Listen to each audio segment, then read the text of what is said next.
तो हेलो बच्चों, नमस्कार। स्वागत है आप सभी का आज के वीडियो लेक्चर में। दोस्तों, आज के वीडियो लेक्चर में आज हम पढ़ेंगे यूज ऑफ कैन, यानी कैन का प्रयोग। तो चलिए क्लास की शुरुआत करते हैं। फटाफट कलम और कॉपी निकाल लीजिए और जो चीज़ें समझ में आ रही है ना उसे नोट करते चलिए शुरू करते हैं आज का सेशन। यानी आज का हमारा टॉपिक है यूज ऑफ कैन, यानी कैन का प्रयोग। बिल्कुल सिंपल तरीके से समझने का प्रयास करेंगे कि एक्चुअली कैन का प्रयोग कहाँ होता है। तो चलिए शुरू करते हैं आज का क्लास। सबसे पहले हम बात करते हैं कि कैन का अर्थ क्या होता है। तो देखिए, कैन का अर्थ होता है सकना। क्या होता है बोलो जरा? कैन का अर्थ होता है सकना। अगर हम बात करते हैं कि कैन का प्रयोग कहाँ होता है, कैन का यूज कहाँ होता है, तो देखिए कैन का यूज होता है पावर, एबिलिटी और कैपेसिटी दिखाने के लिए। कैन का यूज कहाँ होता है? जहां हमें पावर दिखाना हो, पावर का मतलब होता है शक्ति। जहां हमें एबिलिटी दिखाना हो, एबिलिटी का मतलब होता है योग्यता। जहां हमें कैपेसिटी दिखाना हो, कैपेसिटी का मतलब होता है क्षमता। तो जहां हमें पावर, एबिलिटी और कैपेसिटी दिखाना होता है वहां पर हम यूज करते हैं कैन। अगर हम बात करें कि सेंटेंस में इसका यूज कैसे करेंगे, तो ध्यान दीजिए। जब हम किसी सेंटेंस में इसका यूज करेंगे तो देखिएगा उसका पहचान कि हिंदी वाक्यों के अंत में क्या दिया रहेगा, तो सकता है, सकता है, सकती है, सकते हैं इत्यादि में से कोई एक आए तो वहां पर यूज करना कैन। कैसे? देखिए एग्जांपल से समझते हैं।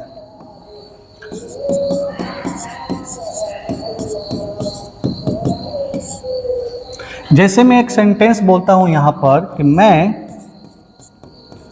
तुम्हें पढ़ा सकता हूं, मैं तुम्हें पढ़ा सकता हूं।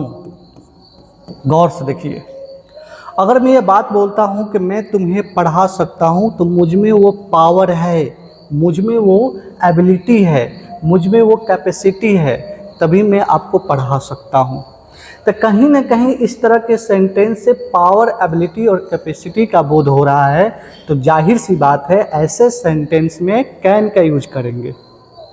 एक और सेंटेंस देखते हैं। जैसे मैं कहूं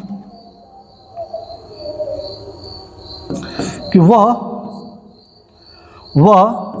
रोटी पका सकती है, वह रोटी पका सकती है। इसका मतलब क्या है कि उसमें वो पावर, एबिलिटी और कैपेसिटी है, तभी ये बात बोला जा रहा है कि वह रोटी पका सकती है। तो कहीं ना कहीं ऐसे सेंटेंस में पावर, एबिलिटी की बात हो रही है, कैपेसिटी की बात हो रही है, तो जाहिर सी बात है ऐसे सेंटेंस में कैन का यूज करेंगे। जैसे एक और देखिए, जैसे मैं एक और बोलता हूं कि हम लोग अंग्रेजी बोल सकते हैं, हम लोग अंग्रेजी बोल सकते हैं। देखिए तो गौर से, सेंस लगाइए तो सेंटेंस का। हम लोग अंग्रेजी बोल सकते हैं, कहीं ना कहीं हम लोगों के अंदर वो एबिलिटी है, कहीं ना कहीं हमारे अंदर वो कैपेसिटी है, तभी ये बात हम लोग बोल रहे हैं कि हम लोग अंग्रेजी बोल सकते हैं। तो ऐसे सेंटेंस को बनाने के लिए क्या करोगे? कैन का यूज करोगे। अच्छा, एक और चीज़ देखिए गौर से, आपको एक चीज़ दिखाई देगा कि सभी वाक्यों के अंत में क्या दिखाई दे रहा है? सकता हूँ, सकती है, सकते हैं। तो जाहिर सी बात है क्या लगाएंगे? कैन। तो इस तरह के सेंटेंस को बनाने के लिए अगर हम स्ट्रक्चर की बात करते हैं, स्ट्रक्चर मतलब बनावट, तो सबसे पहले आप लिखिएगा सब्जेक्ट, ठीक, उसके बाद लगाइएगा कैन, कैन के बाद वर्ब का फर्स्ट फॉर्म, ठीक, उसके बाद ऑब्जेक्ट। इस तरह के सेंटेंस को बनाने के लिए सबसे पहले सब्जेक्ट, फिर उसके बाद कैन, कैन के साथ वर्ब का फर्स्ट फॉर्म, ठीक, उसके बाद ऑब्जेक्ट। अब देखिए यहाँ पर कैन के बाद वर्ब का फर्स्ट फॉर्म ही क्यों? तो देखिए याद रखिए, कैन जो है ना अपने आप में एक मॉडल वर्ब है। क्या है बाबू? अपने आप में एक मॉडल वर्ब है और सभी मॉडल वर्ब के साथ लगता है वर्ब का फर्स्ट फॉर्म। याद रहेगा, जितने भी मॉडल वर्ब है can, could, may, might, should, ought to, ये जितने भी मॉडल वर्ब है ना, उन सारे मॉडल वर्ब के साथ लगता है वर्ब का फर्स्ट फॉर्म। ठीक है, तो आइए सेंटेंस को हम बनाते हैं यहां पर। चलिए, जैसे दिया है कि मैं तुम्हें पढ़ा सकता हूं, मैं तुम्हें पढ़ा सकता हूं, तो इसमें सब्जेक्ट कौन है? आई। आई के साथ क्या लगाना है? कैन। कैन के बाद कर रहा है वर्ब का फर्स्ट फॉर्म, तो इसमें वर्ब कौन है? पढ़ाना। तो पढ़ाना का अंग्रेजी क्या होता है? टीच। और वो ऑब्जेक्ट क्या है इसे? तुम्हें। तो तुम्हें के लिए क्या लिखेंगे? यू। बन गया, मैं तुम्हें पढ़ा सकता हूँ, आई can teach you, I can teach you. दूसरा देखिए, तो वह रोटी पका सकती है, तो वह के लिए क्या लिखेंगे? शी। शी के साथ हम क्या लगाएंगे? कैन। कैन के बाद ठीक लगाना है आपको वर्ब का फर्स्ट फॉर्म, तो इसमें वर्ब है पकाना, तो पकाना के यहाँ पर क्या होगा? बेक। क्या होगा? बेक। और क्या पका सकते हैं? रोटी, तो रोटी के लिए क्या लिखेंगे? ब्रेड। बन गया, वह रोटी पका सकती है, she can bake bread, she can bake bread. कोई दिक्कत? एक और सेंटेंस है कि हम लोग अंग्रेजी बोल सकते हैं, तो हम लोग के लिए क्या लिखेंगे? वी। वी के साथ क्या लगाएंगे? कैन। और कैन के बाद लगाना है वर्ब का फर्स्ट फॉर्म, तो बोलना, तो बोलना का अंग्रेजी क्या होता है? स्पीक। और क्या बोल सकते हैं भाई साहब? अंग्रेजी, तो अंग्रेजी के लिए क्या लिखेंगे? इंग्लिश। देखिए, तो बन गया, हम लोग अंग्रेजी बोल सकते हैं, we can speak English, we can speak English. तो इस तरह के सेंटेंस में जहाँ पावर, एबिलिटी और कैपेसिटी की बात की गई हो, तो वहाँ पर हम क्या लगाएंगे? कैन। कोई दिक्कत? यहाँ तक किसी को परेशानी? आई होप आप लोगों को समझ में आ गया होगा। आगे बढ़ा जाए, चलिए। आगे दिया हुआ है कि इस प्रकार के सेंटेंस में कैन का अर्थ क्या हो जाता है? बी एबल टू, या कैपेबल ऑफ, या नो हाउ टू। जिस प्रकार का हम लोग सेंटेंस यहाँ बना रहे थे, कैन का यूज कर रहे थे, तो वहाँ कैन की जगह पर आप क्या लगा सकते हैं? बी एबल टू, या लगा सकते हैं कैपेबल ऑफ, या लगा सकते हैं नो हाउ टू। कैसे? जैसे दिया है मैं तुम्हें पढ़ा सकता हूँ, तो हम लोगों ने कैसे बनाया था? आई can teach you, I can teach you. अब जहाँ कैन का यूज हम लोग कर रहे हैं, वहाँ पर एबल टू का भी प्रयोग हो सकता है, कैपेबल ऑफ का भी प्रयोग हो सकता है, नो हाउ टू का भी प्रयोग हो सकता है। कैसे? तो देखिए, अगर हम एबल टू का प्रयोग करेंगे तो देखिए कैसे बनाएंगे, तो हम बनाएंगे I am able to, I am able to, I am able to teach you, I am able to teach you. जहाँ हमने कैन लगाया है वहीं पर हम एबल टू का भी प्रयोग करके इस तरह के सेंटेंस बना सकते हैं। अगर कैपेबल ऑफ से बनाना है तो कैसे बनेगा? तो ये बनेगा आई am capable of, I am capable of teaching you. बन गया, आई am capable of teaching you. अगर नो हाउ टू से बनाना हो तो कैसे बनाएंगे? तब हम बनाएंगे यहाँ पर I know how to, I know how to teach you, I know how to teach you. कोई दिक्कत? तो जहाँ आप कैन का यूज कर रहे हैं वहाँ पर एबल टू का भी प्रयोग होगा, कैपेबल ऑफ का भी प्रयोग कर सकते हैं, और नो हाउ टू का भी प्रयोग होता है। जैसे हमने कहा आई कैन टीच यू, अब कैन की जगह पर able to, I am able to teach you. Can की जगह पर कैपेबल ऑफ भी लग सकता है, I am capable of teaching you. Can की जगह पर नो हाउ टू का प्रयोग हो सकता है, I know how to teach you. कोई दिक्कत? तो इस तरह के सेंटेंस में हम कैपेबल ऑफ, एबल टू और नो हाउ टू का प्रयोग कर सकते हैं। बोलिए, यहाँ तक किसी को दिक्कत? बोलिए, बात समझ में आ रहा है कि नहीं? बात समझ में आ रहा है कि नहीं? आ रहा है ना? आगे बढ़ा जाए। बाद में आप लोग विद्यार्थी इस चीज़ को पॉज करके, वीडियो को पॉज करके आप सभी चीज़ों को कॉपी में से नोट कर लीजिएगा। बहुत इम्पॉर्टेंट फैक्ट बता रहा हूँ आप लोगों को, ठीक है। और कोशिश कर रहा हूँ आपको आसान भाषा में समझाने का, ठीक है। चलिए, तो यहाँ तक किसी को दिक्कत? मुझे नहीं लगता है कि आप लोगों को यहाँ तक किसी को दिक्कत होगा। बोलिए, यहाँ तक समझ में आ गया? क्या कहा हमने कि कैन की जगह पर आप क्या लगाएंगे? एबल टू या कैपेबल ऑफ या नो हाउ टू। कोई दिक्कत? चलिए, नेक्स्ट यूज, अगला प्रयोग समझिए बात को। कभी कभी वाक्यों की बनावट इस प्रकार से होती है, कैसे? जैसे दिया रहता है संज्ञा या विशेषण प्लस बन या बनना, हो या होना, और अंत में रहेगा सकता है, सकती है, सकते हैं। अगर वाक्यों की बनावट उसमें अगर संज्ञा या विशेषण शब्द आ जाए और उसमें बन या हो जैसे शब्द दिखाई दे, तो जाहिर सी बात है वहाँ पर हम क्या लगाएंगे बाबू? तो वहाँ पर हम लगाएंगे बी। यानी कैन के साथ हम क्या लगाएंगे? बी। कैन के साथ क्या लगाएंगे? बी। कैसे? आइए एग्जाम्पल से समझते हैं।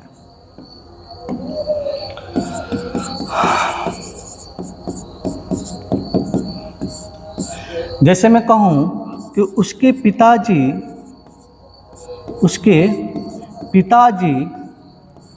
एक अच्छे गायक हो सकते हैं। उसके पिताजी एक अच्छे गायक हो सकते हैं। अब गौर से देखेंगे विद्यार्थी तो आपको समझ में आ रहा होगा कि वाक्यों की बनावट कुछ अलग तरीके से है।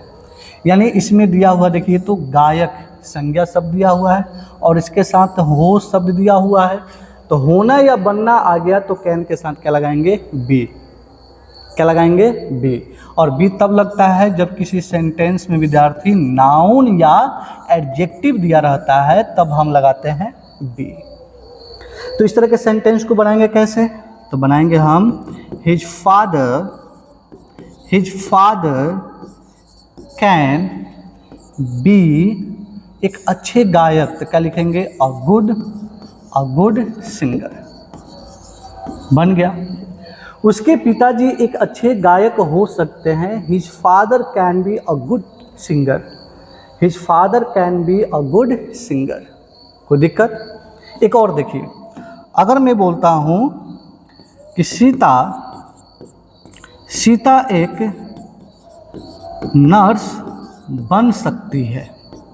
सीता एक नर्स बन सकती है, तो गौर से देखिए तो नर्स अपने आप में एक संज्ञा है और इसके साथ बन शब्द दिया हुआ है, तो क्या लगाना है कैन के साथ? बोलो ना, क्या लगाना है आपको? बी।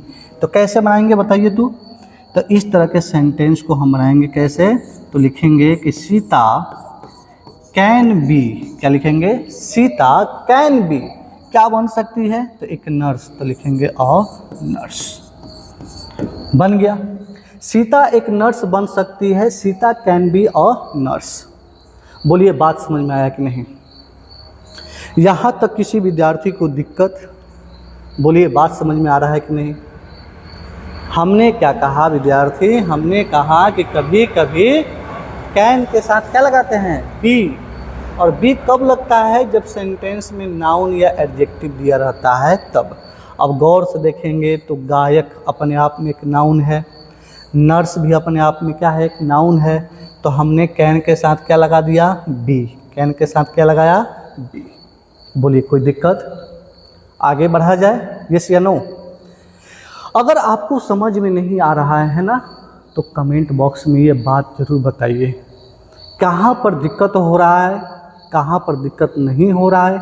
ये सारे बातें कमेंट बॉक्स में ज़रूर लिखिए, जिससे हमें पता चले कि आप अगर हमारी वीडियो देख रहे हैं और मेरे पढ़ाए गए चीज़ों को आप नहीं समझ पा रहे हैं, तो हम कोशिश करेंगे कि इसको और आसान बनाया जाए। किस तरह से हर विद्यार्थी को दिमाग में सेट किया जाए, जैसे सारी चीज़ें, सारे कंसेप्ट जैसे मेरे दिमाग में है वैसा ही मैं आपके दिमाग में डाल सकूं। इस बात को कंफर्म करने के लिए आप कमेंट बॉक्स में वो बातें ज़रूर लिखिए, ठीक है। चलिए, तो आगे बढ़ते हैं दोस्तों। नेक्स्ट यूज, देखिए गौर से, दिया है कि कैन का यूज परमिशन, परमिशन का मतलब होता है अनुमति। कैन का यूज परमिशन यानी अनुमति को एक्सप्रेस करने के लिए किया जाता है। मतलब जहां आपको परमिशन लेने या देने का भाव हो वहां पर हम यूज करते हैं कैन, वहां पर भी यूज क्या करते हैं कैन। जैसे दिया है कि तुम खेलने के लिए बाहर जा सकते हो, देखिए तो परमिशन दिया जा रहा है कि तुम खेलने के लिए बाहर जा सकते हो, तो कैसे बनाएंगे, तो लिखेंगे यू कैन गो आउटसाइड। क्या लिखेंगे, यू कैन गो आउटसाइड, किसके लिए, खेलने के लिए, तो लिखेंगे टू प्ले। बन गया। जहां हमें परमिशन देना हो, जहां हमें परमिशन लेना हो वहां पर यूज करेंगे कैन। देखिए तो क्या मैं आपका फ़ोन उपयोग कर सकता हूँ, देखिए तो परमिशन मांग रहा है, क्या मैं आपका फ़ोन उपयोग कर सकता हूँ। तो जब शुरू में क्या दिया रहता है तो सबसे पहले क्या लिखते हैं कैन। क्या लिखेंगे कैन। बनाएंगे can I use your phone, अंत में क्वेश्चन मार्क। क्या मैं आपका फ़ोन उपयोग कर सकता हूँ, can I use your phone. देखिए तो परमिशन लेने के भाव में भी हमने किसका प्रयोग किया है, कैन का। एक और सेंटेंस है कि आप मेरा फ़ोन उपयोग कर सकते हैं। देखिए परमिशन दिया जा रहा है कि आप मेरा फ़ोन उपयोग कर सकते हैं, तो कैसे बनाएंगे, तो लिखेंगे you can use my phone, you can use my phone. बन गया। सिंपल सी बात है कि कैन का प्रयोग जो है, कैन का यूज जो है परमिशन लेने या देने के भाव में होता है। कोई दिक्कत, तो इस तरह के सेंटेंसेज आप आसानी से बना सकते हैं, कैन का यूज कर सकते हैं। कोई दिक्कत, चलिए आगे बढ़ा जाए। देखिए क्या दिया है, नोट में दिया है कि इस प्रकार के सेंटेंसेज में कैन का अर्थ हो जाता है बी अलाउड टू या परमिटेड टू। जो विद्यार्थी हमने यहाँ पर परमिशन लेने या देने के भाव में कैन का यूज किया था ना, तो वहाँ पर बोल रहा है कि इस प्रकार के सेंटेंसेज में कैन का अर्थ क्या हो जाता है, बी अलाउड टू या परमिटेड टू। कैसे बनाएंगे, जैसे दिया है अब आप जा सकते हैं, तो कैसे बनाएंगे, तो हम लिखेंगे you can go now. Permission लेना है, देना है, वहाँ पर हम कैन का यूज करेंगे। जैसे करा है कि अब आप जा सकते हैं, परमिशन दे रहा है, तो हमने बोला you can go now, you can go now. अब चाहे तो वहाँ पर बी अलाउड टू या परमिटेड टू का भी प्रयोग कर सकते हैं। कैसे करेंगे, तो हम बोलेंगे you are allowed to go now. Can के जगह पर अलाउड टू का भी प्रयोग हम कर सकते हैं जहां हमें परमिशन देना हो, या परमिटेड टू का भी प्रयोग होगा तो कैसे होगा, तो हम बोलेंगे यू आर, बोलते जाओ, you are permitted to go now. बन गया, याद रहेगा, कोई दिक्कत। जहां हमें परमिशन देने की बात है तो वहां पर हम कैन का यूज करेंगे, लेकिन कैन के अर्थ में भी हम अलाउड टू या परमिटेड टू का भी प्रयोग कर सकते हैं, कुछ इस प्रकार से। बोलिए बात समझ में आ रहा है कि नहीं, बोलिए यहाँ तक किसी को दिक्कत आया समझ में। आगे बढ़ा जाए, येस या नो कमेंट में ज़रूर बताइए। आगे बढ़ा जाए, चलिए अब आते हैं, देखिए मोस्ट इम्पॉर्टेंट यूज की तरफ। दिया है कि कैन का यूज पॉसिबिलिटी का मतलब होता है संभावना। तो जहां हमें पॉसिबिलिटी दिखे, जहां संभावना व्यक्त हो, वहां पर भी हम कैन का प्रयोग करते हैं। जैसे कह रहा है कि बाद में बारिश हो सकती है, एक संभावना है, एक पॉसिबिलिटी है, तो कैसे यूज करेंगे, भाई सिंपल सी बात है, कैन का प्रयोग करेंगे। तो देखिए कैसे बनाएंगे, बारिश का हाल चाल बताने के लिए हम किसका यूज करते हैं, तो इट का। तो कैसे बनाएंगे, इट कैन रैन, और बाद में तो क्या होगा, later, it can rain later. दूसरा देखिए, आज बारिश हो सकती है, एक संभावना है। मौसम को हमने देखा और देखने के बाद पता चल रहा है कि बारिश आज हो सकती है, तो कहीं ना कहीं संभावना व्यक्त हो रहा है। तो ऐसे जगह पर आप कैन का यूज कर सकते हैं। कैसे होगा? तो हम बोलेंगे it can rain today, it can rain today, बन गया। कोई दिक्कत? अब देखिए विद्यार्थी, जहाँ हमें पॉसिबिलिटी की बात करनी हो, जहाँ हमें पॉसिबिलिटी दिखाना हो, वहाँ पर कैन की जगह पर आप मे का प्रयोग करेंगे ना तो ज़्यादा बेहतर होगा। ये बात दिमाग में नोट कर लीजिए कि जहाँ हमें पॉसिबिलिटी दिखाना हो वहाँ पर हम कैन का यूज कर सकते हैं, लेकिन कैन से ज़्यादा बेहतर यूज किसका होगा? मे का। तो आप कैन की जगह पर आप ऐसे बोलेंगे तो ज़्यादा बेहतर होगा। क्या? किस तरह से? तो इट में रैन लेटर, कैसे बनाएंगे? तो इट में रैन टुडे। तो अगर मे का प्रयोग करेंगे ना, जहाँ पॉसिबिलिटी दिखाना हो तो थोड़ा सा ज़्यादा बेहतर माना जाता है। इस बात को गांठ बांध कर अपने दिमाग में नोट कर लीजिए। चलिए, कोई दिक्कत यहाँ तक? आगे बढ़ा जाए।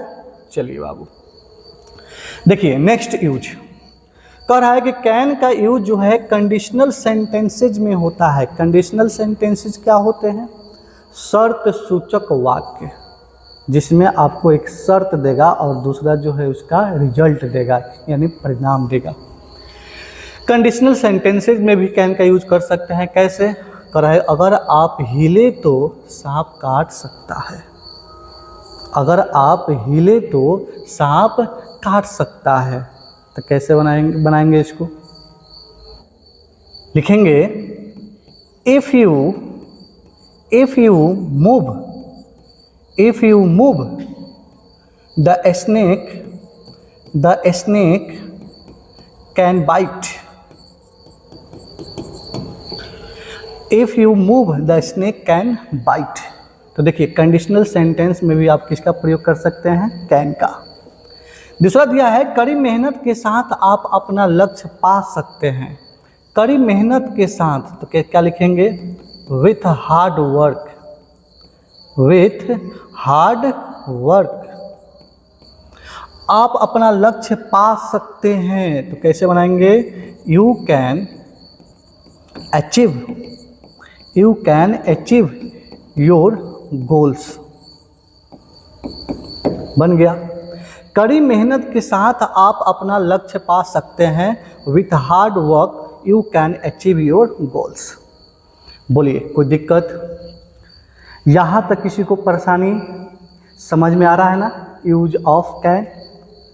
तो बस विद्यार्थी, ये रहा यूज ऑफ कैन। बोलिए क्लास कैसा लगा? चीज़ें समझ में आया कि नहीं आया?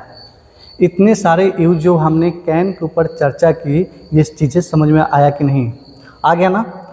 तो आप सभी को तो अफर्मेटिव, नेगेटिव, इंटेरोगेटिव सेंटेंसेज बनाने आता होगा। तो यहाँ पर हम कुछ सेंटेंसेज दे रहे हैं मिक्स, ठीक है?